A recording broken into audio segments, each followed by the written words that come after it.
Yes. Well, the first poem I'm going to read has the title Užupis, which in Lithuanian means beyond the river. And this is a part of Vilnius, a neighborhood of Vilnius, quite known neighborhood, especially in recent times, because it became a mecca for the counter-cultural personalities, so to speak. Young bohemians, students and artists are occupying this part of Vilnius. They even have the constitution and the ambassadors in various regions of the world of the so-called Užupis Republic. So I have an honor to serve as an ambassador of the Užupis Republic in New Haven, Connecticut. And they also publish a newspaper, and I gave an interview to that newspaper for two young journalists who happen to be sons of my good friends. So the poem is about that event. So let me read it in Lithuanian if I only keep it in my memory. Liepų šurmuly prieš akmens krantinę, ties skubria srove panašia į tigrą, su jaunais barstočiais kurkšnoju gilbis, sutema stiklų skambesys ir dūmai. Nepažįstu jų, pažinau jų tėvus. Kągi kartos keičiasi. Diktofonas šlama ir užsikerta, pašnekovams rūpi lygiai tai, kas ir man kadaise. Ar kančia ir gailestis turi prasmę, ir ar menas tvers, jei nebus taisyklių. Aš buvau kaip jie, kol patyriau keistą už kitas tikrai negeresnę lemtį, ir žinau, kad blogis nežūva niekad, bet aklybę galima prasklaidyti, ir eilės vertus daugiau už sapną. Vasarą dažnai nubundu prieš aušrą, ir be baimės juntu, kad artėja metas, kai naujoms kartoms pasiliks žodynas, debesis griuvėsiai druska ir duona, o man jau nieko, išskyrus laisvę. Now the second poem in Lithuanian. It was written long ago in the emigration in New Haven. The landscape of New Haven is present in the poem to some degree, and that was before the changes in Eastern Europe and in the Soviet Union, when I was pretty sure that I would never come home. So it's a bit pessimistic, I would say, although I hope it is stoic at the same time. It's short and rhymed and written in a strict metric order, strict metric scheme. Už pusmylio, kur kertas autostrados, įžiebė liepsna titnako grandis. Atodlikis paversmios krūpsi ledas ir netelpa uosyno atspindys. Kol kas pradžia, kol kas ne pats sunkumas. Skaidrioj migloj, su akmeniais krantai ir netgi Dievas apsimetęs dūmais išsklaidys. Bet aš ne apie tai. Tikėk žiema, gerk palaimingą šaltį, didžiuokis tuo, kad netekai namų, nelyginant bėglys prigludęs valtį, alsuok tamsa ir druskos giedrumu, įtakės kaubulius apgaubę miegas ir kūdikiai neatmena skriaudos. Ir bus tik tai viltis, ir drėgnas sniegas, ir muzika, ir nieko niekados. The third poem, well, it does not need any particular comment. I would say it's a poem about four ancient elements, which is fire, water, earth, and air. It is rather short.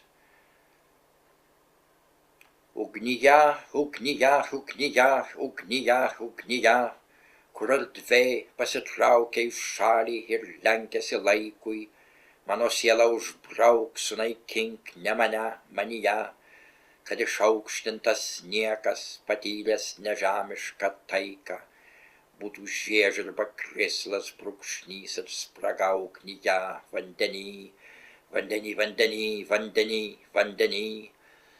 Po imperijos kupolo sklidino šalčio ir raido, tu šiandieną mane dar gini ir kitiems dalini, te negrįšiu namo, nepažink, neregėk mano veido, kur 8 tiltų siūbuoja švarbiam vandenį, po žeme, po žeme, po žeme, po žeme, po žeme, kur suyra akmuo ir begarsis upokšnis išlieka, kur subręsta žiema ir netenka spalvos žaluma, kūnas traukiasi peleną, pelenas traukiasi niekad ir iš niekad į niekad srovena ertmė po žeme. Tamsumoj, tamsumoj, tamsumoj, tamsumoj, tamsumoj, mūsų oras retėja ir mūsų materija sklaidos, viskas parengta mirčiai, kada prasiskleidžia skiemuo ir juoduoja, įspaustos į nesantį popierių raidės, štai šitoj tamsumoj, štai šitoj aklumoj.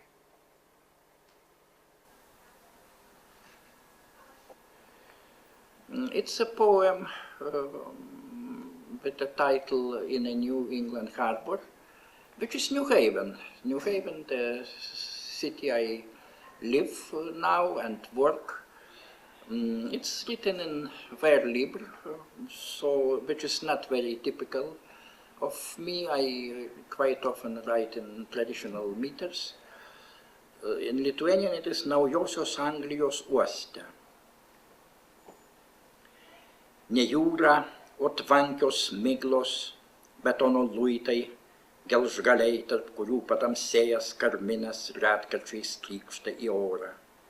Pūvančių dumblių užgožtas kyšo bangolaužis, prieglobstis kirui.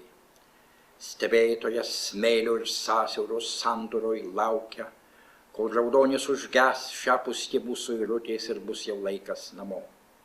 Bet kamegi jo namas? Čia ar kitam vandenino krante.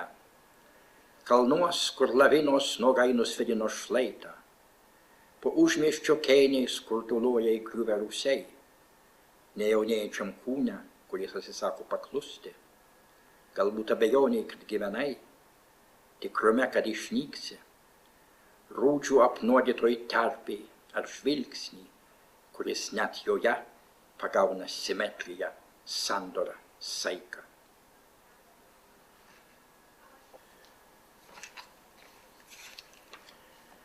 The next poem is an émigré. It's dedicated to my friend, my female friend, who married a painter and who emigrated from Lithuania to New York at almost the same time as myself. She died. She got cancer, and that was a difficult struggle, and this is just about a rather typical fate of an émigré from Eastern Europe. In Lithuanian, the title is Emigrantė, also in vers libre. Tarp kitų skubesnių naujienų frazė ragelį. Ar girdėjai? Senokai. Deja, ji labai kamavos. Nežinau, namie ar kitur. Dabar nedažnai lankausi tuose vitrinų ir tunelių tyruos. Neatspėju ir mėnesio. Rodos pavasarį būna kiek lengviau pasitraukti. Juodojančios sniego, anglinų pumpurų ir balkų bjauratis apramina, nes atgimti daros netaip jau svarbu. Aleksandras, Eduardas, Ksenija, ji dar gyva, išsiblaškiusios kartos. Menu tik pūką ant skruosto, grebluojančią tarseną, didelės pėdas, per ryškūs lūpų dažai, ne iš karto suprantamos akys. Stalčiuose kaspinas, kvitai ir čekiai, jau pusė gyvenimo šičia. Treji pirmieji metai praslenka veltui, taip sako visi. ne visiškai tai, ko tikėjais. Šaltis Lietuvos laiškuos iš gimtinės, kurioje nesikeičia nei kalėjimų sienos, nei laikraščių skiltys. Už grotų pirmajam aukšte reklamos, antenos ir purvas. Ties akiračių smailas mormonų šventovės bokštas neišvirkštas. Heroinas neopijus liaudžiai šiandien tvirtintų Karlas. Nematau ar jį vagone, ar jau sėdžiu už vairo. Vis vien virš galvaus grindinys, betonas gelžgaliai būsimas kapas. Patamsyje girgžda liftai, sausas kontorų kurys, kur tavo akcentas nekliudo, tačiau neteikia vilčių. Nuo skausmo pagelbsti ne žemynų kaita, o mirtis. Pradžioje ji padidina skausmą. Iš tikrųjų tiek laiko, po smilkinių renkasi raukšlės, pro riešą, gal dar labiau pro pirštus prasišviečia kauliukai. Kitam gyvenime buvom pažįstami, ten sidabravo ožekšniai, skroblynai lydėjo į slėnį. Ne, nieko tarp mudviejų. Ginčai apie skaitytas eiles bičiulius. Vieną kartą net barnis prie durų, kur poraveveičių sfinksų iš juosvo cemento tikriausiai stūkso ir šiandien. Paskui geresniojo Bronkso daly molbertas, iškreivintos šaknys turinčios reikšti, nenykstantį ryšį su tėvynės gamta ir taip toliau. Nes gamta atsilygins. Kūnas nugali sielą, limfos greitkelius skuba ląstelės, bronchai džiūsta ir medikas ištaria graikišką žodį, paaukojantį mus brauno judesiui, šarmui ir rūgščiai. Debesys, drėgnas granitas, pilkas vandens gumulys. Šitos upės neteka niekur. Prie garažo prislinkęs meškėnas nukeliu pabarbena duris. Voveriai kivirkščiuoja spikliuos. Įžiūrėdamas pirmą žibintą beveik negalvoja apie naktį. Širdis atkakliai tarsi kūdikio kumštis, daužo tai, ko nemoka įvardyti. Lapai apipila šaką, triūsias krusdėlis, veidrodį blizga dažų buteliukas, neįrėmintos sensta trapecijos, plaštakos žvaigždės, brangios tik jai. Visa tai buvo senokai. Kūno gėda ir vargas kosulys, nenumaldomas išskirių kvapas, įsipykęs noras, kad tai greičiau pasibaigtų, abejingi praeiviai. Atleisk man tylą, ragelį. Now, a poem, The Junction. It's about a place where three states meet. That is Lithuania, Poland, and Russia. Russia's part is the so-called Kaliningrad region, it's former East Prussia. There is a place where all three borders join from the 17th century, by the way. And I speak about all three countries. At first about Lithuania, then about Kaliningrad region, which is very poor and shabby. And the third country is Poland. And I look at this junction from the Poland side, not from the Lithuanian side. In Lithuanian it's called Sankirta. Well, it's written in classical metrical iamb. And with some measure of rhyme, but only a measure. Nuo plento takas leidosi drėgna pievute, dubury matei, kaip gęsta saulėlydis užgavęs tviskę vielą. Kryžiuotą stulpą vainikavo herbas, cementą brūžino šiurkštis vėlė. Į šiaurės rytus traukėsi ankšta, kantri šalis, jau sveikinanti naktį, alksnyno nuokraštyje stirna, skabė lapiją. Už akiračio bemaž atspėję ežerą, kurio pakrantėj tamsoki vandens atspindėjo vaiką, sutampantį su tavimi. Daina vingiavo virš nendrynų, liepto, datos užžėlusiame antkapyje. Laikas, išsprūdęs atminčiai ar biografui, turbūt visų svarbiausias, nes yra drauge ir sunkmena, ir talismanas.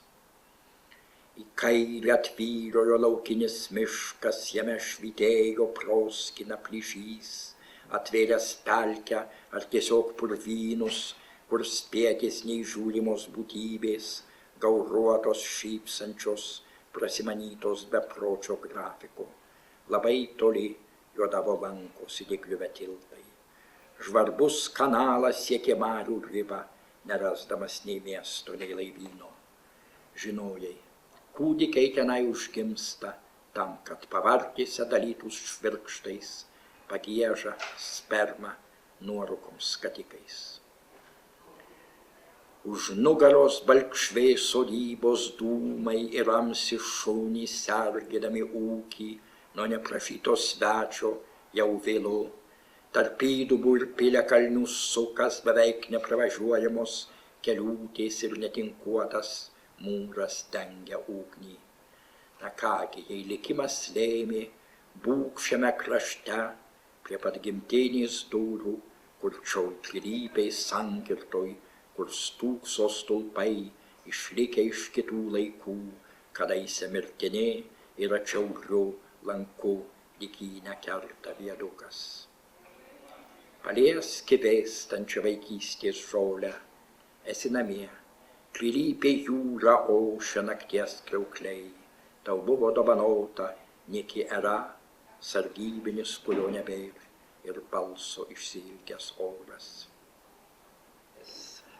Well, this is a bit funny story. Anna Akhmatova was at that time old enough. She was, well, more than 70.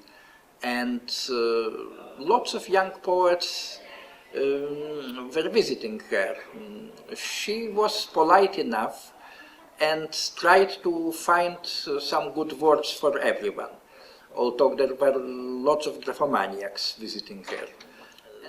People knew, and I was told that she usually used to say that, well, your rhyming is perfect, or you know how to use a metaphor, and so on and so on. That meant that your poems are absolutely garbage, and if she felt that a poem is good, she said, well, there is some mystery in that poem, some enigma. And by the way, when Solzhenitsyn, late Solzhenitsyn came to her, he also brought his poems. He also wrote poems, not only prose, which made him so famous. And she told him, well, there is not too much of mystery in your poems. Then Solzhenitsyn retorted, but in your poems, Anna Andreevna, there is probably too much of mystery. So, and I knew that moment. When I did not read her my own poems in Lithuanian. She did not know Lithuanian, of course, but I read Akhmatova's translations into Lithuanian. She asked me, and she told, well, the intonation is okay. And that was all. That meant that the translations are in absolute garbage. Then I left Akhmatova, very unhappy, of course. I was very unhappy. But I was lucky, because immediately after I left, a famous linguist, Ivanov, came to visit her, and he knew at least 50 languages, including Lithuanian. He read my translations and said, Anna Andreevna, I think the translations are okay. Then she called me by phone and said, now I know that there is some mystery in your translations. You can come and talk to me, yes, whenever you would like to. So, and I visited her probably 15 times after that, and those talks with her were important for me, of course, very significant. I wrote a memoir about Anna Akhmatova where I speak about those talks, but just a funny story.